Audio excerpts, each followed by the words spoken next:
प्रधानमंत्री नरेंद्र मोदी ने आरएसएस के 100 साल पूरे होने पर विशेष डाक टिकट और स्मारक सिक्का किया जारी। उन्होंने कहा, संघ पर साजिशें हुई, हमले हुए, फिर भी राष्ट्र निर्माण की यात्रा नहीं रुकी।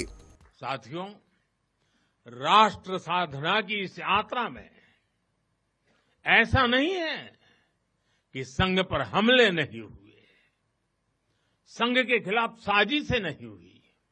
हमने देखा है कैसे आजादी के बाद भी संघ को कुचलने का प्रयास हुआ, मुख्य धारा में आने देने का और उसे न आने से रोकने का अनगिनत षड्यंत्र हुए। परम पूज्य गुरु जी को झूठे केस में फंसाया गया, उन्हें जेल तक भेज दिया गया, लेकिन जब पूज्य गुरु जी जेल से बाहर आए तो उन्होंने सहज रूप से कहा, और शायद इतिहास की तवारीख में ये भाव, ये शब्द एक बहुत बड़ी प्रेरणा है। तब परम पूज्य गुरु जी ने बहुत सहजता से कहा था, कभी कभी जीभ दांतों के नीचे आकर दब जाती है, कुचल भी जाती है, लेकिन हम दांत नहीं तोड़ देते। प्रशासन की छूट के बाद लेह के बाजार खुले। पर्यटकों ने कहा, सब कुछ बंद था, अब हालात सामान्य। खाने पीने की सुविधा लौटने से लोगों को मिली राहत, पहले भारी असुविधा का करना पड़ा था सामना।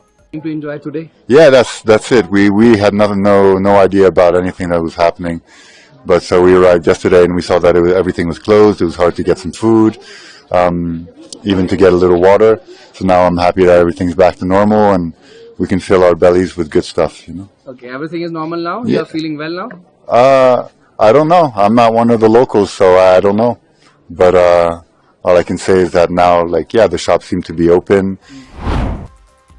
आई लव मोहम्मद पोस्टर विवाद के बाद हिंसा में शामिल 81 लोग गिरफ्तार। एसएसपी अनुराग मौर्य ने बताया, सीसीटीवी और ड्रोन से आरोपियों की पहचान जारी। शहर में बीएनएस की धारा 144 और 163 लागू। कोतवाली क्षेत्र में जो घटना घटित हुई थी, उसमें कल तक पुलिस के द्वारा 73 अभियुक्तों को गिरफ्तार करके जेल भेजा गया था। आज टोटल 8 अभियुक्तों को पुलिस के द्वारा गिरफ्तार किया गया है, जिसमें 2 अभियुक्त पुलिस मुठभेड़ के दौरान थाना सीबीगंज की टीम के द्वारा गिरफ्तार किए गए हैं। इसके अलावा 6 अन्य अभियुक्त हैं, इसमें थाना कोतवाली के द्वारा डॉक्टर नफीस खान पुत्र अब्दुल वहीद और फरमान खां पुत्र नफीस खान, ये 2 अभियुक्त गिरफ्तार किए गए हैं। और थाना बारादरी पुलिस के द्वारा शान, मोहम्मद नदीम, रिजवान, अमान हुसैन और ताजिम, ये लोग गिरफ्तार किए गए हैं। इस प्रकार से टोटल हम लोगों के 8 अभियुक्त हैं जो आज की डेट में गिरफ्तार होकर जेल जा रहे हैं। टोटल पुलिस के द्वारा अब तक 81 अभियुक्त इसमें गिरफ्तार किए जा चुके हैं। मुख्यमंत्री पुष्कर सिंह धामी ने वृद्धजनों के लिए बड़ी घोषणाएं की। 1300 मोतियाबिंद ऑपरेशन होंगे, 150 मास्टर ट्रेनर दिए जाएंगे। सभी जिलों में आधुनिक वृद्धाश्रम बनाने की योजना भी शुरू। वृद्धों की सेवा सरकार की प्राथमिकता।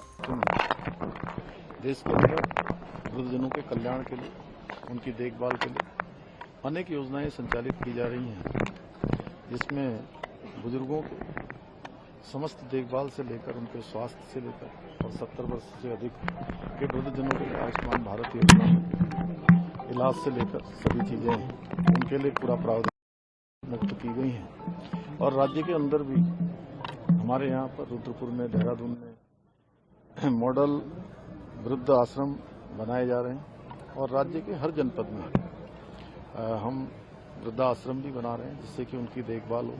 मास्टर ट्रेनर भी उनके लिए तैयार कर रहे हैं। केंद्रीय मंत्री गिरिराज सिंह ने चिदंबरम पर साधा निशाना। कहा, पाकिस्तान के सामने घुटनों पर थी कांग्रेस, अब देश प्रेम की बातें करना दिखावा। उन्होंने कहा, अगर आज मोदी सरकार होती तो आतंक पर जवाब तय था। उनको करने नहीं दिया गया, क्या कही? कांग्रेस की सरकार, यूपीए सरकार जो थी, वो कमजोर सरकार थी। पाकिस्तान के आगे घुटना टेकने वाली सरकार थी और चिदंबरम साहब को बहुत दिन के बाद याद आया देश के प्रति प्रेम। अगर देश पर आतंक हो, अगर मोदी की सरकार होती, मोदी जी की सरकार, वही करते जो अभी ऑपरेशन सिंदूर में करते। लेकिन चिदंबरम साहब, बहुत देर हो गई आपको, ये बातें कहने में राहुल गांधी को समझ में आया कि नहीं, ये जरा पूछ लीजिए।